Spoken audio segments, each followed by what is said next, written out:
All right, listen. Recently, Ray Lewis decided to make a video condemning and chastising and pretty much degrading the protesters in Baltimore and saying that their actions were out of line and that there's no need for violence and that they were completely wrong for what they were doing. Well, Ray, I have a few problems with you and your video, and I'm going to tell you why. Number one, you played in the NFL for 10, maybe 15 years, amassed a lot of accomplishments, made a lot of money. You're a very wealthy, well-known, connected guy, even on national TV.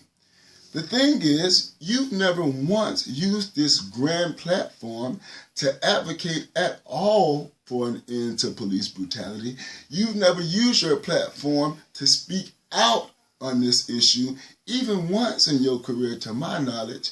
And the first thing you say, honey, is that the protesters are wrong. That sounds kind of hypocritical and misguided to me. And I'm pretty sure there's a lot of black Americans and even white Americans that feel the same way.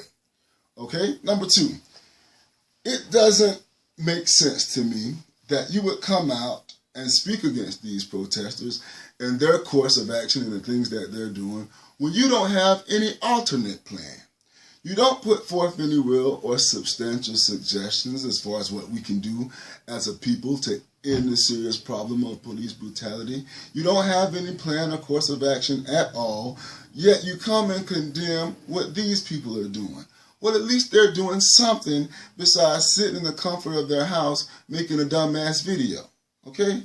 So, last but not least, you came out and you spoke against the violence of these protesters, even though to my knowledge they haven't shot anyone, stabbed anyone, killed anyone. You said that there's no need for violence. Violence is not the answer. Violence won't profit us anything and it won't get us anywhere.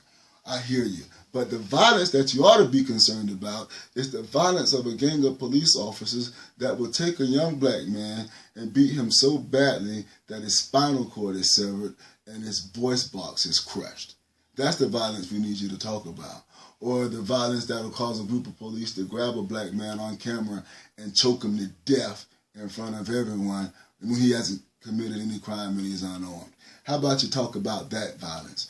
And last but not least, this message against violence is kind of odd coming from a person who made his whole career based on acts of violence, attempting to knock people unconscious, playing the most violent game in the world, and basically the only reason we know your name is because of your acts of violence. So again, that's kind of hypocritical.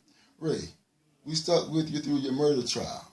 We stuck with you through your accusations about performance enhancers and that bicep healing all up in about a week or two. We stuck with you through that. But at this time, we can't stick with you when you're making such ignorant statements. So, if you're not going to support the protesters, if you don't have any alternate plans to end this brutality, the best thing you can really do is sit down and shut the hell up, because no one wants to hear what you got to say. God bless.